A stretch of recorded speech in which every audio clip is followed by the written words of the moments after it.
They can hide. They can fight. They can even cry. But in the end,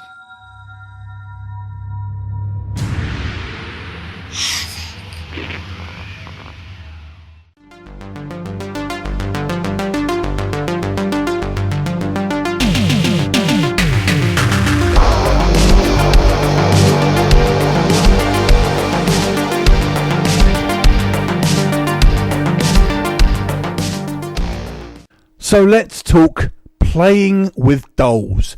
This is actually the third movie in the Playing with Dolls franchise. We're of course talking about Playing with Dolls Havoc.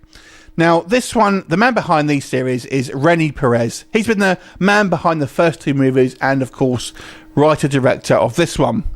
Now, if you haven't heard of these movies, they are sometimes referred to as Leatherface. Ironically, I've seen images of this series used in the trailer reactions and stuff for the new Leatherface teaser that came out of the actual Texas Chainsaw Massacre. Clearly that is the wrong film, but I do find it quite amusing that people don't know the difference.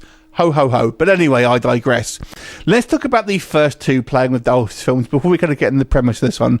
And the reason I say that is the initial premise of the original two movies is that you have this kind of millionaire kind of like psychopath who is unable to kill victims himself. So what he does is he invites all these kind of like wannabe celebrities to a kind of a new Big Brother style show with, you know, promises of becoming rich and famous, etc.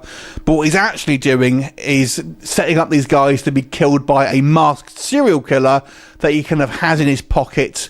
And essentially sets this guy out to slaughter these kind of like unknowing victims while he's videoing the whole thing and kind of getting off on it. He has these kind of like these armed guards to stop everyone escaping, including the masked serial killer, who is somewhat hard to control. So that was more or less the premise of the first two films. This film is a little different and it kind of breaks the mold a little bit. And the kind of the masked killer decides he's going to break away from his master and go and do his own thing.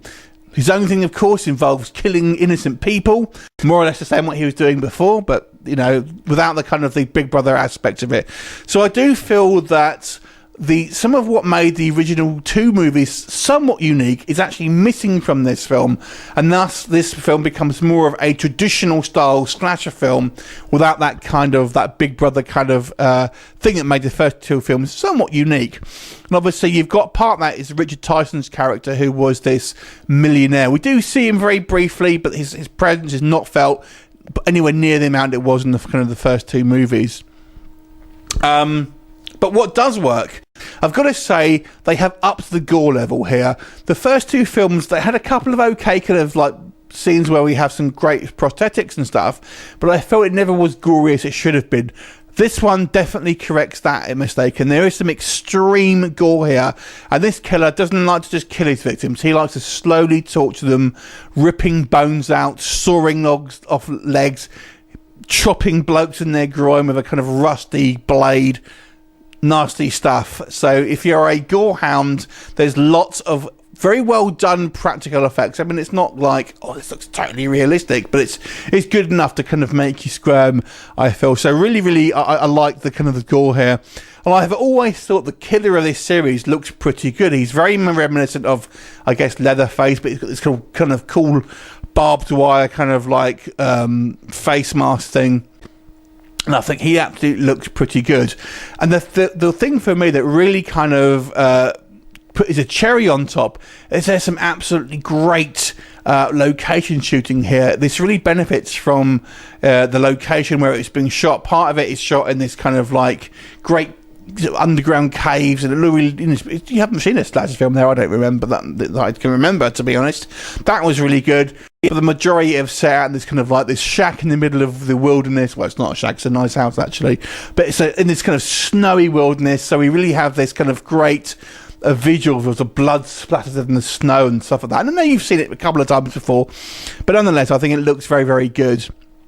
And there are some decent fun kills here. There's a few kind of cannon fodder characters, and I also like the fact that you have these two kind of female protagonists, which is a combo you don't often see. I feel it's mainly the final girl, or we have the kind of like the guy who tends to be the second to last victim, etc., etc. But this one, you've got two women kind of who are opposing sides of a little bit of an issue that they come across, which I won't spoil for you. That I thought was quite fun. The acting here, yeah, it's a little bit B-movie if I'm honest, but they do a pretty decent job of still making kind of like quite interesting characters that you're kind of interested in their actual personal lives as well.